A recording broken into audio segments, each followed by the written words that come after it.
Hello, this is Ed Rigsbee. I'm the executive director of the Cigar Peg Inc., Cigar Peg Philanthropy Through Fun. One of our projects is the Virtual Speakers Hall of Fame, and today is the last showcase for 2023.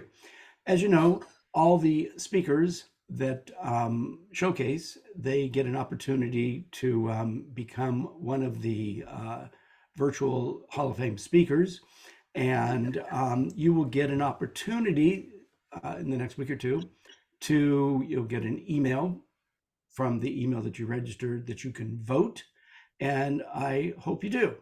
So let's jump into, and then before I forget, just as a reminder, because the ScarPeg is a 501c3 charity, we're not a speakers bureau. So all of the people that showcase, feel free to connect with them. I double checked almost everything other than to tell you and remind you the date. Okay, so we need to mute some people here before we get going. So let's make sure we get that done so we can be as professional as possible with the parameters that we have. Okay, so let's kick this thing off. The first speaker today is Diane O'Connell. She's a speaker, a coach, a workplace culture reinvention strategist, and an attorney with 18 years in international business development, risk management, and negotiation. Her unique insights stem from personal experiences in toxic work environments, leading to generalized anxiety, it scares me just to say that, disorder. Diane's commercial and practical approach to workplace well-being generates results for businesses while making employees more satisfied and productive. And as a COVID project, Diane learned to play the Irish flute, and dogs can still be heard howling for miles away when she practices. I give you Diane O'Connell. Thank you, Ed.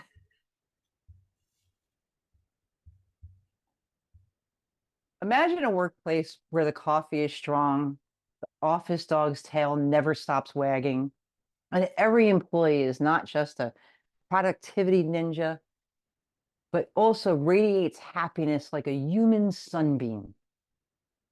Now, that's not the experience most people have at work, because we keep hearing about quiet quitting and the great resignation.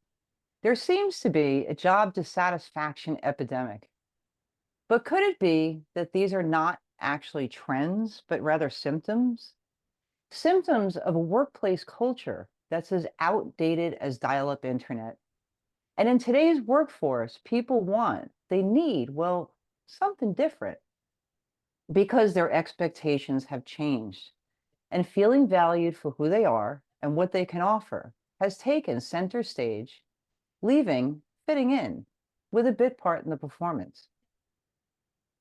In many organizations, there are plenty of employer-driven well-being, mental health, and inclusion initiatives offered, and they may be well-intended, but they're often disjointed and they can seem superficial, and they can leave people feeling confused, frustrated, maybe even hopeless in trying to figure out what initiatives will help them accomplish their goals. It can feel as confusing as trying to put IKEA furniture together with no instructions. Here's an app for mental health. Take this program for inclusion. It's overwhelming, and ultimately, it's ineffective. I know when an organization I worked in started to roll out initiatives, I was super excited because finally my concerns were being addressed. But were they? What I found was that the trainings, apps, and slogans that became commonplace at work, they may have helped some, but for me, it actually made things worse because I had high hopes that things would change, that people who didn't feel like they fit into the status quo with their out-of-the-box ideas would be considered. But I was naive because it turns out you can't fix a workplace culture with just an app or a 1-hour training. But the procuring of a variety of individual resources to solve a problem, this is a common approach for many organizations. There's so many choices and there's so little time. And when it comes to workplace well-being initiatives, there are plenty of choices out there. But are the resources organizations choose creating the results they're trying to achieve? And the big question remains, are these resources building a stronger foundation or just plugging holes in a dam without a plan? So, how do employers meet the needs of their employees without breaking the bank? Well, first, they need to figure out what their culture is today, and then what they want it to be going forward. Assess what's working and what's not. Then put a plan in place to build a comprehensive structure, one that'll create a culture that makes everyone feel safe, valued, and like they belong. So, how do we do this? Well, I like to start with ribs because every speaker needs an acronym, and ribs are delicious. And apologies to the vegetarians out there. But how can ribs directly impact an organization's workplace culture? Well, RIBS stands for Risk, Initiatives, Benefits, and Survey. Let's start with risk. Addressing HR risks like attrition and absenteeism isn't just about dodging bullets or managing risk. It's about creating a culture where trust and safety are more than just buzzwords. By actively fostering a workplace culture that considers and respects the employee experience. Consider that 15 to 20% of US employers' payroll costs are lost just due to people leaving. But when employees feel their concerns are heard and acted upon, it reduces anxiety and stress, leading to a more engaged and productive workforce. And that minimizes those losses. Neglecting these risks can lead to a toxic work environment where fear and uncertainty stifle creativity and drive. Initiatives. Well-planned initiatives and well-being programs signal to employees that their overall health and growth are a priority. And these need to go beyond mere gym memberships, which are really just perks. Because a gym membership alone is only effective for people who want to go to the gym. And as we all know, that's a very small percentage of us. Benefits. Offering comprehensive health and disability insurance that cover both mental and physical health go beyond mere perks. They're as essential as having coffee in the break room because mental health is as important as physical health. So these benefits aren't just icing on the cake, they're the whole bakery. And they're necessary for employees to remain productive, and they don't hurt in attracting and retaining top talent either. Finally, survey. Anonymous employee surveys provide a safe space for feedback. This openness to understanding and addressing employees' experiences and needs is crucial. It's a powerful tool for gauging the health of your workplace culture, as well as for making informed decisions that enhance well-being and consequently productivity. So ribs, they aren't just some delicious food group, just like the ribs framework isn't just a productivity. It's a blueprint for building a resilient, innovative, and thriving workplace. Proactively managing your risk, your initiatives, your benefits, and while regularly taking the pulse of your employees through surveys. They're the foundational pillars which a mentally healthy and productive workforce can be built. Because the well-being of your employees is the main ingredient for building a workplace culture as resilient and innovative as it is happy and productive.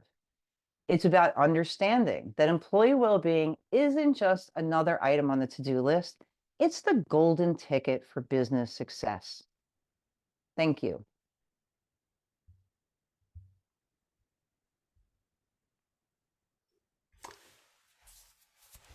Thank you, Diane. Appreciate that. Let's get into the next showcase speaker. The next showcase speaker is Lori King Taylor. She is a noted executive advisor, thought leader, and keynote speaker on cognitive leadership, the concept of reconfiguring the brain's pathways and connections for optimal leadership. Through her speaking and consulting work, Lori demonstrates how to bridge leadership and science by learning to rewire your mindset to harness your emotions, channeling the power you already possess to make positive changes to your career and relationships. As a speaker, Lori examines how to change our thought processes and habits through deliberative exercises, can actually rewire our brains for the optimal characteristics of leadership. I give you Lori King Taylor. Thank you so much, Ed. So today, let's embark on a journey together, a captivating exploration into the very essence of what makes us human, our capacity for connection. So as we navigate this terrain, we're going to dive into emotional intelligence and brain science, where a fascinating interplay defines the strength of those bonds. And we're going to discover the transformative power that lies in understanding ourselves and the profound impact that our connections can have on others. Now, have you ever wondered why some connections click, why others seem kind of elusive? Well, spoiler alert, it's not random. Our brains pull some serious behind-the-scenes magic, coordinating our emotions and our thoughts that in turn shape our interactions. So today, we're going to begin to uncover how nurturing emotional intelligence becomes the cornerstone of those meaningful relationships. And we'll discover the transformative power that lies in understanding not only ourselves, but also the impact that our connections can have on other people. Now, I work with a lot of managers and leaders, and one of the things that I hear is, I would love my job if it weren't for the people. Relationships can be hard. I can't tell you how many organizations have asked me to come in and help them to deal with difficult people. And yes, there are a lot of difficult people in the world. But we need to take a step back and ask ourselves why and what role do we play in that difficult situation. So let's start with the brain. When information enters your brain, it enters at the base of your skull and it travels through the brain. Well, the rational part of your brain is way here. So if information enters the brain at the base of your skull and begins to travel, the first place that information goes is to your limbic system. Now, your limbic system is the emotional part of your brain. So all information entering your brain stops and is processed through your emotions first. Now, living in that emotional part of your brain is your amygdala, and I fondly refer to her as Amy. Amy's job is your survival. Amy processes everything in a fight or flight mentality. So when information enters your brain, it goes to the limbic system, that emotional part of your brain, and Amy collects that information and she says, what do I do with the information that I've received? So the first thing she does is Amy looks back at the hippocampus, which where your long-term memories are stored, and she asks the hippocampus, what do we know about this situation?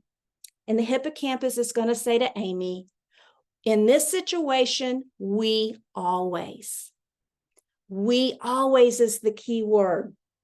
We react to situations based on the environment that we grew up in, how we were trained to react in situations, and our personalities. Now, we talk a lot about diversity in the workplace, but one of the things that we fail to really talk about is the diversity of personality. We're all created very differently. So let me give you an example of a situation I learned about 20 years ago.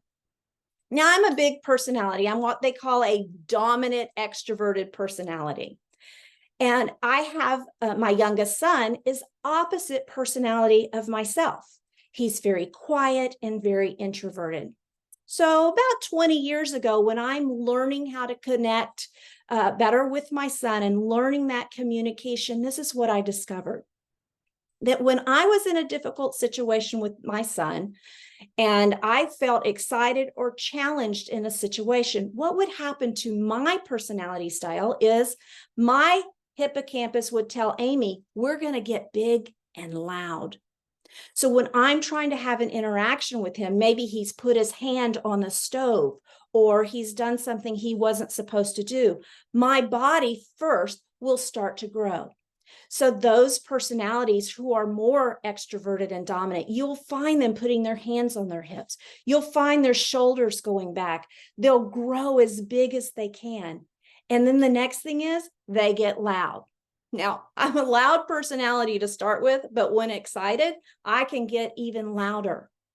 What I began to notice is that with my son, he would pull back and he would say, Mommy, why are you yelling at me? Well, I didn't think I was yelling at all. But what he was doing was building a wall. He felt that I was the difficult person in that situation because to him, I was getting big and dominant and loud, almost kind of like a scary monster. So think about in our workplaces where the very personality and the things that we don't understand cause those difficulties in those relationships and build those walls. So I had to understand, I had to look in and develop a self-awareness of how I reacted in situations. The second thing I need to do is understand my son and what his reaction to situations. He would get quiet and he would pull in.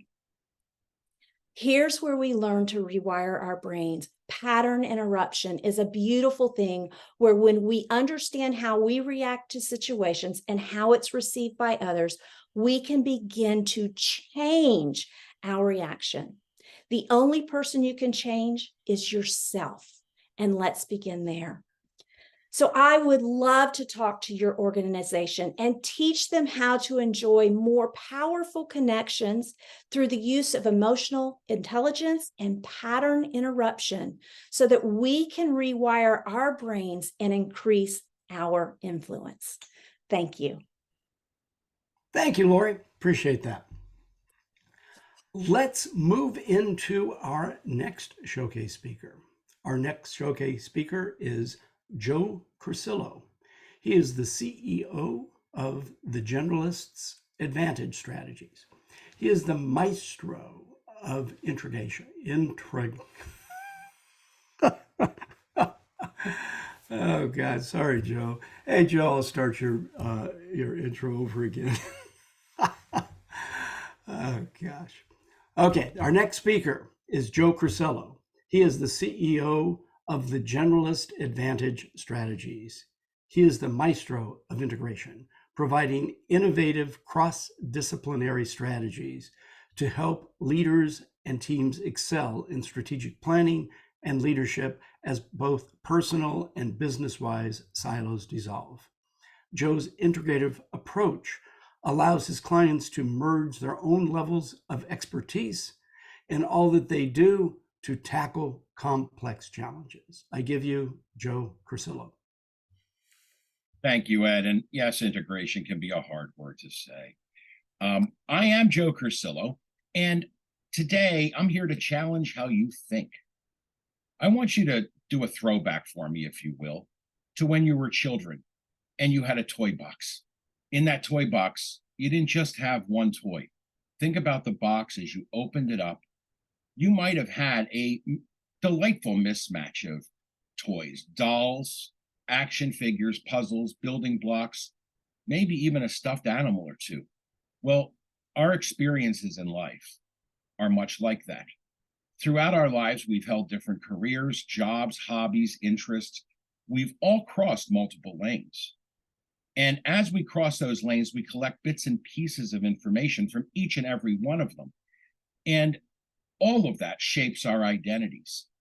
I was born in Philadelphia and the shadow of the Walt Whitman Bridge. Walt Whitman said, "Do I contradict myself? Very well then, I contradict myself. I am large. I contain multitudes. Whitman's expanded sense of self is what allowed him to connect with everybody in the world, because he believed that we were all multitudes, and in that way we related to each other differently. I've navigated a multidisciplinary life my entire life. My background is as a civil engineer, an attorney, a fine artist, a restaurateur, a private investigator, a lifelong stage performer. I blend all that together every day with my skills as a courtroom litigator or a governmental affairs operative or a corporate coach. At any rate, this combination of things is what shaped me. And I'm here to ask you to challenge yourself, to dig deep within you, to challenge how you think and how you see the world. Now, let me start by using a couple words you might have heard. I want to start with the word multidisciplinary and just explain something to you. I want you to consider your life and your thoughts like this fruit salad. Blueberries, apples, and blackberries. Each one of these items has its own distinct texture and flavor, and they're all separated and they're living in harmony in this cup. Well, that is a multidisciplinary existence. I am going to take them and dump them into here. And even as I dump them into cranberry juice, what you see is everything is still distinct. Everything still has its own little purpose. But the moment I take all of those lanes that we live in and I blend them, now everything lost its identity. Because if you allow all of your thinking to merge together every day, nothing is individual. And you bring all of that into the workplace, you bring it into your life, you bring it into everywhere you go. Then you become interdisciplinary. And interdisciplinary is a magnificent place to be because you're firing on all cylinders. You're using everything you've ever known. But I want you to go a step further. I want you to take that journey, and I want you to transform by using what is called cross-disciplinary thinking. Reach into another lane, maybe one you don't know as well, maybe one that's different, and do something completely different, like adding a little tequila to the blender. And as I add the tequila, I've engaged in what is a cross-disciplinary. So all of that fruit, I've added tequila. So now when I blend that up, I have what would be the beginning of a most beautiful margarita.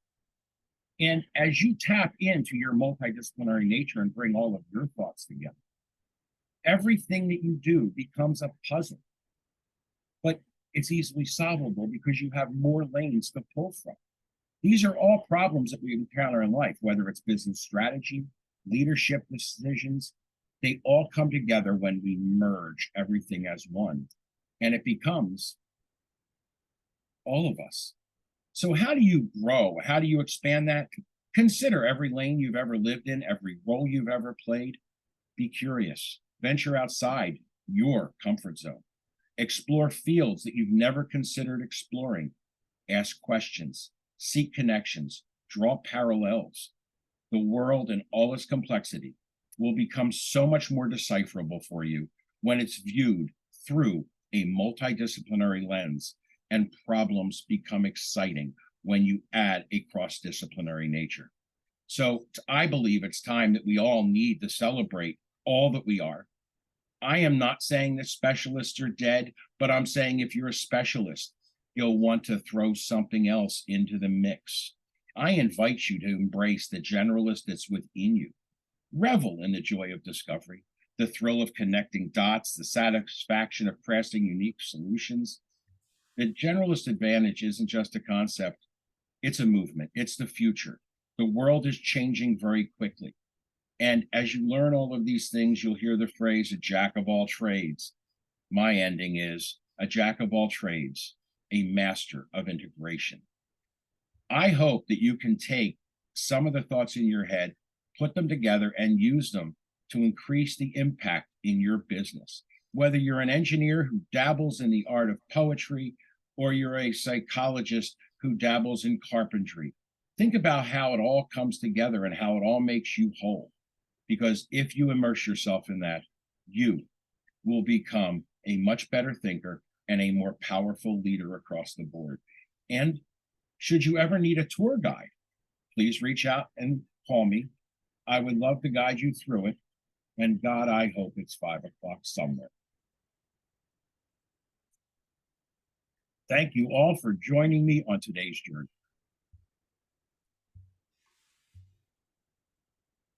Thank you, Joe.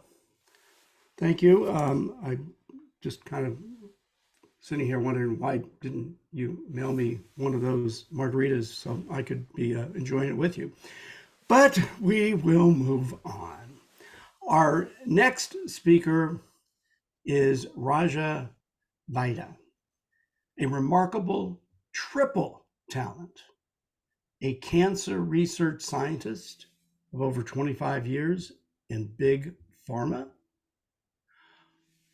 who helped optimize drugs that saved millions of lives. He is a 6th degree master black belt world champion and in the Black Belt Hall of Fame, and the star of Martialist, the movie. He is a classically trained opera star who uses music to unite the world. His trifecta of science for the mind, karate for the body, and music for the soul is made despite a lifelong stutter and overcoming his fear of public speaking. Please welcome Vaidya. Hello friends, how you doing? Today we're going to go through the 5 steps to black belt confidence I've learned over the past 40 years in the martial arts. And why is black belt mind shift so important? Why is it important to take a martial art? It's because that black belt mind shift spills over into other areas of your life, into your business, into your life, into your relationships. And I learned over the past 40 years that there is a process that allows you to go from that white belt mind lock to that black belt mind shift. And we're going to go through that today. And unfortunately, we don't have a whole hour to go through it. So we're going to go through step 1. That is going from a white belt and making a decision to change. And what do I mean by that? Is I had a decision a couple years ago where I was working for Big Pharma. I made an amazing project that I had to present. And unfortunately, my partner presented for me because at the time I was too afraid to speak up. So I had to hand off all my slides. Half the slide deck belonged to me, the other half to my partner, and she presented it. Well, the VPs didn't understand that I did all that work. So she got the promotion and I didn't. So what did I do? First of all, I forgave her and I decided to pivot and make a decision to change. And that decision led me to Toastmasters, where I started to learn and overcome my fear of speaking. And now, am I a perfect speaker? No. I joke around that God gave me this handicap, so I probably don't talk too much. But using that black belt process, you make a decision to start. And when you go from that decision to start, you have to be able to make a decision that moves you forward in your process, closer to your goal. You see, we're going to talk about not only about deciding to change, but to creating that bridge to your success. So as a white belt, we decided to change. As an orange belt, we would then become helping in an introverted way. As a green belt, we would become a reliable resource. As a blue belt, we would expand our belief system. And then as a black belt, I'm going to save that for the next one, because that's a big one. Why is it that we want to get that black belt mind shift? Because we now can expand every aspect of our belief system. Imagine right now that you throw a rock into a lake, and what happens? You create waves, right? Wait, because first you make a splash. And when you make that splash, what happens is that those waves start to ripple and they go around the reeds, and you can't see where they're going because your leadership, by you deciding to change, gets seen by other people because you've expanded your belief system. Now it expands the belief systems of other people around you. And they want to know, how did he do that? You now ring the victory bell in your own life. And if you can do that for yourself, you can start to impact other people in your team more effectively. You improve communications. You improve team camaraderie. You increase black belt productivity. And by improving black belt productivity on your teams and in yourself, aren't you going to improve profits for your company as well? Yes, because in the end, a more cohesive team, a team that understands each other, is going to be able to become more productive and more profitable in the long run. So one of the other decisions I decided to do is that years ago, I was in a car accident where I gained 70 pounds because I was in so much pain. I injured my neck, my back, and my shoulders. And I have pinched nerves in C4, 5, 6, and 7. So for a long time, for the past 6 years, I was trying to lose all that weight. What I decided to do last year, I decided to stop going on diets, stop listening to all the fake help that is online. And I wanted to go through going back to being a black belt again. What is it that worked for me? See, there are many gurus out there, but they won't tell you exactly what you need to do that works for you. I would love for you to be able to say, I found out the result that works for me, the coaching program that works for me. And so by doing so, in the last 12 months, I have lost 48 pounds. I'm on my way back to my perfect health. There were times I couldn't move my arm. I couldn't raise my legs. But now I'm all the way back. I can start throwing the punches again. And I'm having an amazing time now because guess what? When you lose all that weight and now you recover and you reclaim your health. My wife loves me, but now she loves me more, being healthier. My children love me, but my children love me more because now I can take my daughter and I sign up to be her soccer coach for her for her soccer league. My son, I take him to kickboxing class again, and we have a great time training, and we're creating bonds for life because step one, I decided to change. Yes, my friends, Michelangelo, when he created that amazing statue of David, was asked, how did you create this amazing statue from a 6-ton block of white marble? And you know what he responded? I didn't create it. I removed the excess and I found the greatness within. Your team deserves that greatness. And I'm going to find the greatness in with you. If you want to find out more, please connect with me. I'm Coach Raja. Believe it and become it. Thank you, Raja. Appreciate that. Let us move into our next speaker. Our next showcase speaker is Edie Raether, an effervescent catalyst who exudes wit, wisdom, energy, and enthusiasm. Edie Raether, the maestro of motivation, is known for her high-content keynotes that provide mind mastery methods to optimize breakthrough thinking and performance. A certified speaking professional, and a TEDx speaker. Edie has inspired thousands of associations and Fortune 500 companies on 5 continents. A best-selling author, Edie will change the way you think and change the way you do business. Please welcome change strategist Edie Raether. Thank you, Ed. How many of you agree we have a problem with workplace productivity? Yep. It's the most drastic drop in 75 years, down 2.7%. And I'll tell you, silent quitters aren't helping. Another question. How many of you agree the workplace is not as safe as it once was? Misconduct is up 64%. Oh, US, only 52. And if common sense were so common, wouldn't we see more of it? By the way, IQ scores are down almost 15 points since 1975. Earth, we have a problem. One of them is smartphones. It is really, smartphones are the modern day hypodermic needle delivering dopamine 24/7 to a very wired generation. And that's our future workforce. The addiction to social media, releasing up to 10 times more than the natural release of dopamine, it's really creating a hijack in the brain and creating a short circuit in the neocortex. So our executive function is less engaged, which is why critical thinking, rational decision-making, creative problem solving, and impulse control are becoming extinct. I mean, listen to the news. In fact, the brain scan of someone taking a hit of cocaine is very similar to the flood of dopamine of a young child that has too much screen time. We are literally snorting the internet. With this compulsive overconsumption and infobesity, we are overwhelmed. We are stressed out. We're driven to distraction. In fact, there is a direct correlation between increased screen time and the increased mental health issues we're seeing. Depression and anxiety, drug and alcohol abuse, obesity, suicide, violence. Face it, people aren't happy.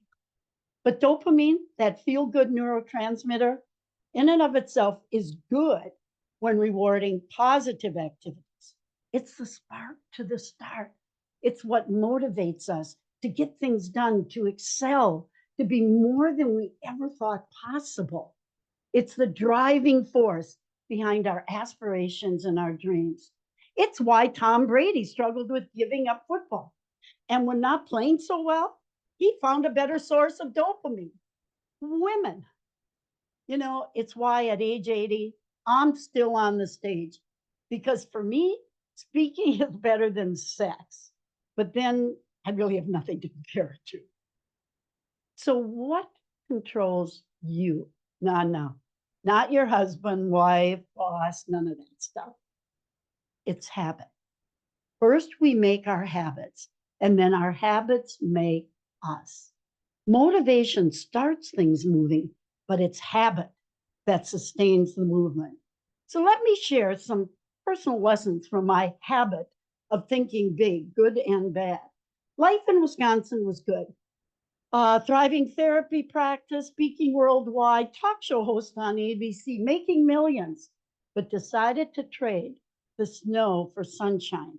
And enamored by North Carolina, I built on a small lake, featured on HGTV. This was only after my encounter with a realtor, a pardoned felon. So how many of you have trusted the wrong person? Based on false promises, I had purchased not one, not two, but 35 waterfront lots. Why? Well, basically because he told me he was going to flip one every week. And so if he had sold any, it would have been a great deal. And watching my hard-earned savings just dwindle away, lingering loss. How many of you have been there? I was losing 22 grand a month, year after year after year. But before I hit bottom, I opted out for a cozy cottage. It was a teardown, but on an island, my nirvana.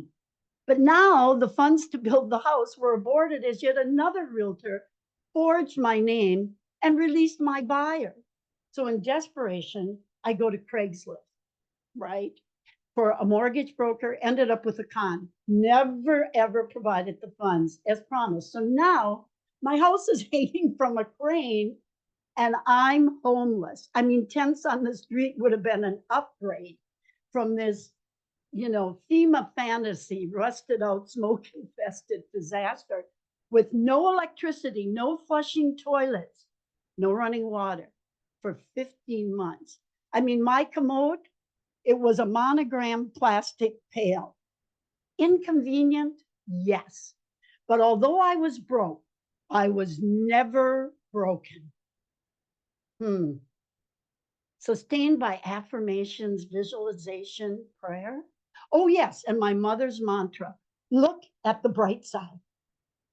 I had hope, health, an attitude of gratitude, a positive belief system, and I was willing to do whatever it would take. Oh, and I had my creative thinking and a computer. So I wrote my 7 books. You got to grow where you're planted. And as a brain trainer, I was armed. I knew all of the mind mastery strategies to reset and rewire my mental software. You want to know if you have a growth mind shift, draw a Q on your forehead. And if the tail goes to the right, you got it. So, are you curious how I got the house built without a dang dime? Well, what I did is I made my friend, he had a perfect credit score. I made him the CFO of my LLC. I hustled to get a stack of credit cards business, and it provided the payoff to finish the job. The HELOC actually paid off the credit cards before the interest was due. And with 3 stories in the house, I created vacation rentals that allowed me to bounce back big. But you see, it's not about the house. And it's really not the house. It's not even the view. But it's really you being clear on what you want. It's about creative problem solving, mind mastery, and resilience. So what do you want? I mean, while storms can disrupt, they can also clear the path for you to create your opportunity. And if committed, you too will be unstoppable. Because if you can't walk, you can dance. If you can walk, you can dance. If you can talk, you can sing. And if you can breathe, you can live. You too can live the life you desire, but only if you choose to dance. Thank you. Thank you, Edie. Appreciate that. Our next speaker is Kathryn Orford. Discover the force behind some of the most dynamic and successful teams across numerous sectors. Kathryn has a lifetime of experience in creating and leading successful teams and has spent the last 20 years speaking, coaching, and training with unparalleled passion and expertise. With Kathryn, it's not just about learning, it's about experiencing a transformation that resonates on both a personal and professional level. I give you Kathryn Orford. Thank you, Ed. There are 4 psychological saboteurs that are quite invisible that undermine every single team. Now, it doesn't matter whether it's a corporate team, a business team, a sporting team. They all operate on 2 levels. There's the visible realm of goals, strategies, results. But lurking below the surface are 4 psychological battles going on. And they're having a massive impact on you and your team's productivity and performance. The first one's the inner critic. Then there's what I call the compare and despair game. Then we have the imposter syndrome. And of course, the negative boxes and labels that we get put in as we go through life. Can you relate? Now, this insidious quartet love hanging out together. They're actually best friends. We don't have time today to dive into all 4, but let's just start with the inner critic. You know, that nasty voice inside your head that's constantly questioning your competence and whispering or perhaps even yelling and saying things like, oh, you'll never be as good as the top salesperson in your team, or you'll never get the job promotion. Ultimately, telling us we're not good enough. Can you relate? I certainly can.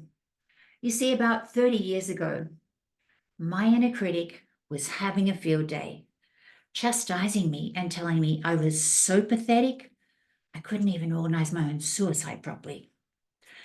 Thankfully, I chose life. And when I chose life, I decided that I would absolutely learn how to reprogram that inner critic. I learned that everyone else had one. I didn't even know. I thought I was the only one. Now, there are 4 ways to reprogram your inner critic, and I suggest you try all 4 because these are a game changer.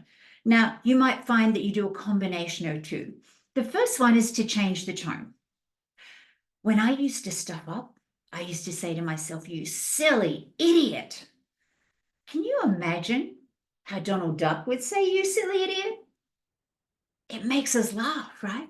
So you can change the tone to silly, or you could change the tone to sultry? What if I say, you silly idiot? Do you think it's going to have the same impact? Of course not.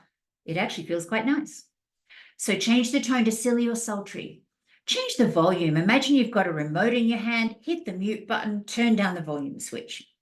The third way is to drown it out. Now, I'm a kinesthetic learner, so I need to move my body. So every time it piped up, I go, out of here. I don't need you anymore. Out of here. I don't need you anymore. The fourth way is to add a positive onto the end of a negative. And I've come up with an acronym that has 3 magical words that are going to help you transform any negative sentence. In Australia, when we do a U-turn, we say we're chucking a Yui. So if I'm driving in this direction and I chuck a Yui, it's going to take me in the exact opposite direction, right? That's exactly what's going to happen when you add one of these 3 words to the end of a negative sentence. The Y stands for yet. If you catch yourself saying, I can't do that. If you add yet, what does that presuppose? Exactly. If you keep persisting, you'll get there.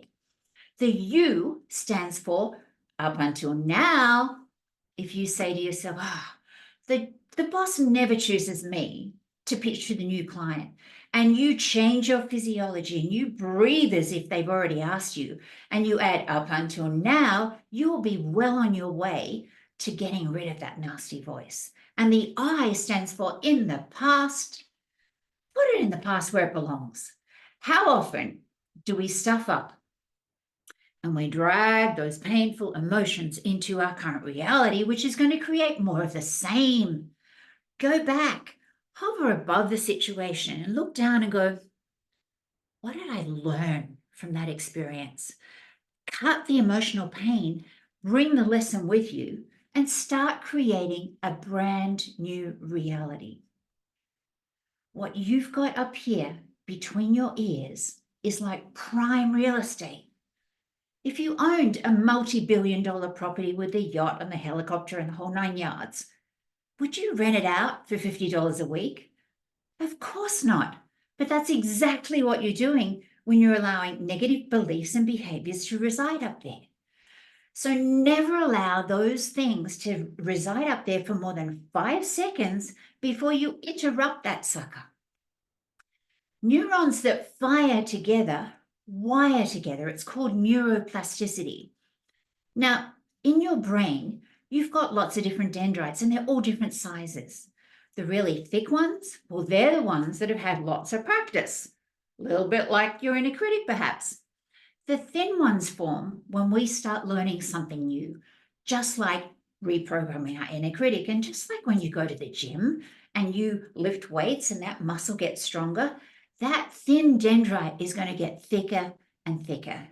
So give it a go. What have you got to lose? Just that nasty voice. And let's talk about the cumulative cost of these 4 invisible psychological saboteurs, because they have a domino effect. And without you even knowing it, if you're leading a team, they are really impacting your team's ability to perform at a high level.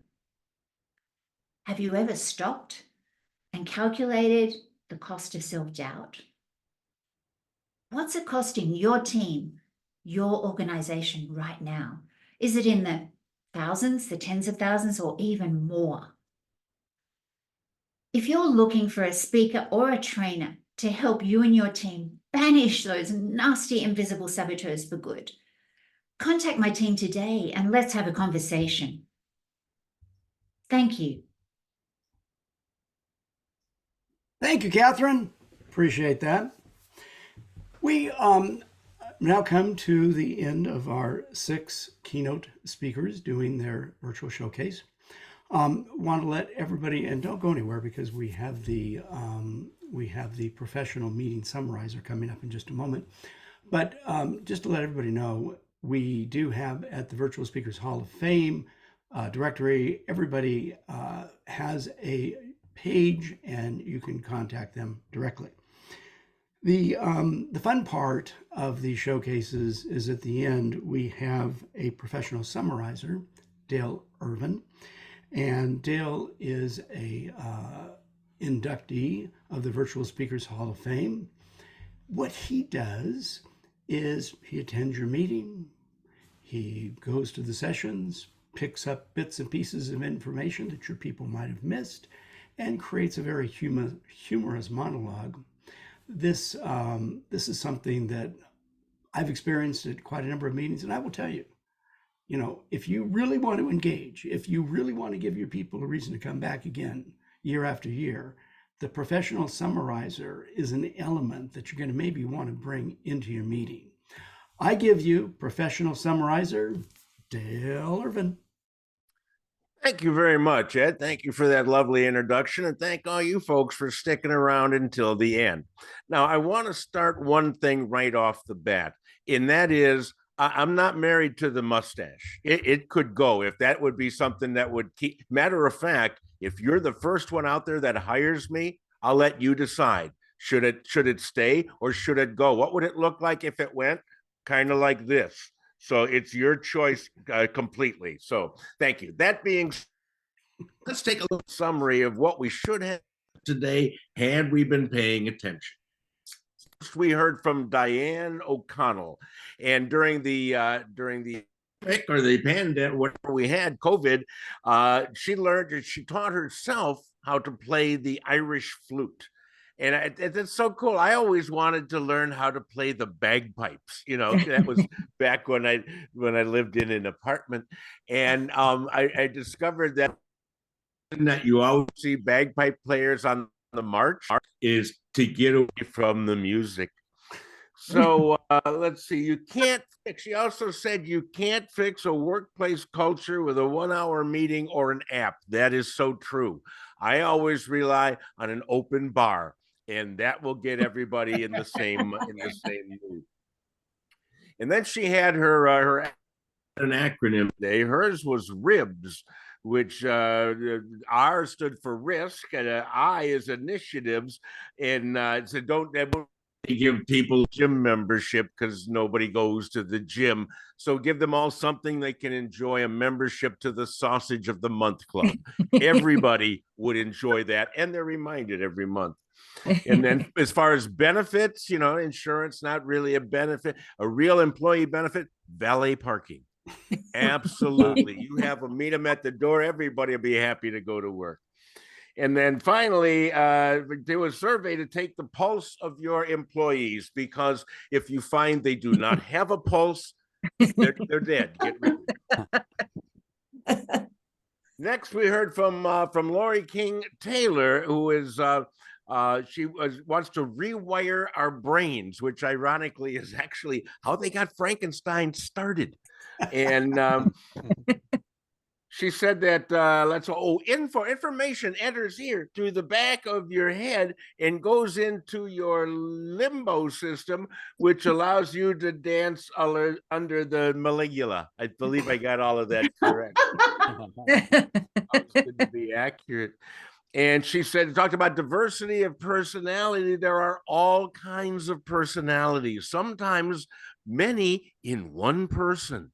Okay, that's why Dale they've always said, "Oh, Dale, he's good people." That's what they mean. and when she gets excited, she gets louder, which really falls under the category of TMA right there. I'm thinking, come on, what's that poor kid hearing? I like that one. And the only person you can change is yourself, unless, of course, you have a shock collar, and then you can change other people. And Joe Curcillo, maestro of integration. And I don't know why it dredged up immediate thoughts of a minstrel show. And I don't know why that is. It just popped in my head. And he said, when you were children, you had a toy box. What was that filled with? It was filled with my brother's toys. All right. I didn't have any. And then he went into, it was like watching an episode of Bar Rescue, man. He started with a fruit salad, and then he dumped it into cranberry juice, got it stirred up. And I thought for sure, all it's missing now is vodka. No, tequila. Tequila. which I can't do tequila because that's the cross disciplinary, and tequila makes me cross, but it's outside the comfort zone. So what the hell? I'll try it. And if you're a specialist, look for unique solutions. This is not necessarily true if you're a specialist doctor who gives colonoscopies. One way in, one way out. I don't want any unique solutions right there. And okay, so that's right. And then he's a speaker who dabbles in other stuff. I'm a speaker who dabbles in cynicism and sarcasm. All right. This brings us to Raja Vaidya. And he's a 6th-degree black belt and also an opera singer, which means none of the other boys ever made fun of him for being an opera singer. At least not more than once. And he said, well, the first step, in the black belt mind shift is making a decision to change. And that's true. Making a decision to start, because every morning I wake up, I lie in bed and I think, really, should I start? Is it that time yet? Do I have to? And then I realize, of course, I have to start because I need to go to the bathroom. And if you throw a rock into a pond, what happens?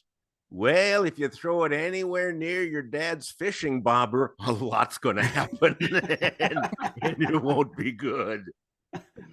And finally, I didn't know Michelangelo didn't carve the David, but he just released it. I brought my granddaughter one of those things, and it was like a rock with a dinosaur inside. So I guess it was the same kind of thing.